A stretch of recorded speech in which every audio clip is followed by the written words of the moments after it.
आता बघूया दिवसभरातील मोठ्या टॉप 9 बातम्या।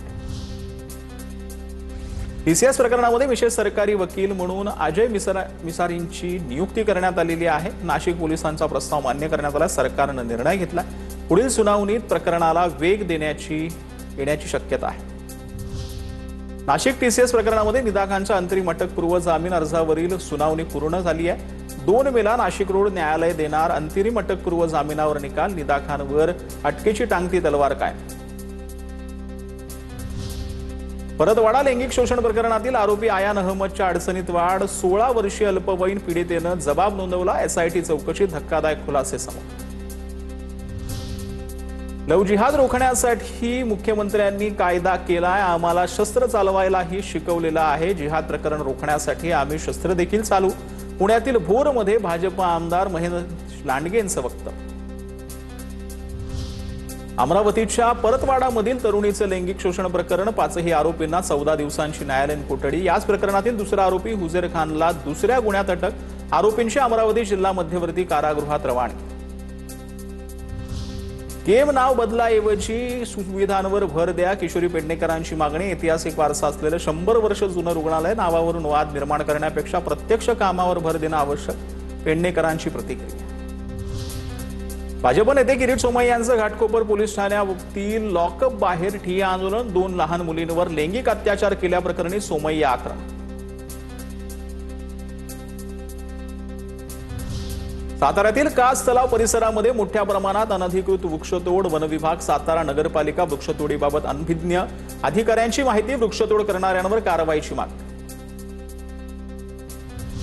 नाशिकमध्ये मोबाईलमध्ये मग्न असताना तोल जाऊन 4थ्या मजल्यावरून खाली पडला मुलगा। पत्र्याच्या शेडवर आदळल्यानं मुलगा गंभीर जखमी। अरबाज सलीम खान असं जखमी मुलाचं नाव।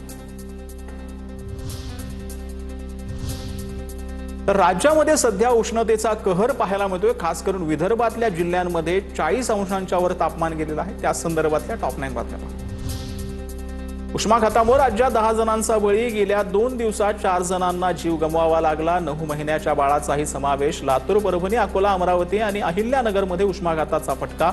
औसा तालुक्यातील एरंडी गावात 25 वर्षीय तरुणाचा उष्माघातामुळे जागीच मृत्यू झाल्याचा प्राथमिक अंदाज। जगातील 95 सर्वात उष्ण शहरं देशातच हिमाचल, पंजाब, हरियाणा, चंदीगड, दिल्ली, उत्तर प्रदेश, राजस्थान, पश्चिम, पूर्व मध्य प्रदेश, महाराष्ट्रातील विदर्भ, बिहार, गुजरात आणि छत्तीसगडमधील काही भागांसाठी उष्णतेच्या लाटेचा इशारा। राज्यात उष्णतेची लाट। देशात सर्वाधिक तापमान विदर्भामध्ये। विदर्भातील सर्व शहरांमध्ये तापमान 44 अंशांच्या पुढे। विदर्भातील 4 जिल्ह्यांमध्ये पारा 46 अंश पार। अकोल्यामध्ये 46.9 अंश, तर नागपूरमध्ये आणि चंद्रपूरमध्ये पारा 45 अंशांपुढे। वर्धा, अमरावतीमध्ये उष्णतेचा कहर। 46 अंश सेल्सिअस सर्वाधिक तापमानाची नोंद। तर नागपूर, चंद्रपुरात पारा 44 अंशांवर। अकोल्यामध्ये 44.8 अंश सेल्सिअस तापमानाची नोंद। आज ऑरेंज, तर पुढील 3 दिवस येलो अलर्ट। अकोल्यामध्ये सूर्य आग ओकतोय। नागरिकांनी थेट गरम फरशीवर बेसनाचा पराठा भाजून दाखवला। तर पॅनमध्ये तांदळाचा डोसा तयार करून उष्णतेची तीव्रता दाखवून दिली। अकोल्याचं तापमान तब्बल 46.9 अंश सेल्सिअसवर पोहोचलेला आहे। वर्षातील हा सर्वाधिक उच्चांक पाहायला मिळतो। नागपूरमध्ये सिग्नलवर ग्रीन नेट लावायला सुरुवात झाली आहे। दुचाकीस्वारांना सिग्नलवर उन्हापासून दिलासा मिळावा यासाठी ग्रीन नेटची व्यवस्था करण्यात आली। विदर्भातील सर्वच जिल्ह्यांमध्ये उष्णतेची लाट पाहायला मिळते। पुणे शहरात तापमानाचा पारा वाढला। कोरेगाव पार्क परिसरामध्ये तब्बल 43 अंश सेल्सिअस तापमानाची नोंद। तर मुख्य शहरामध्ये तापमानाचा पारा 40 अंशांवर। नागरिकांनी गरज असेल तरच घराबाहेर पडण्याचे निर्देश। नाशिकमध्ये उष्णतेची लाट कायम। दुपारच्या वेळी रस्ते निर्मनुष्य। 2 दिवसांपासून तापमान 40 अंश पार। असह्य उकाड्यानं नाशिककर हैराण।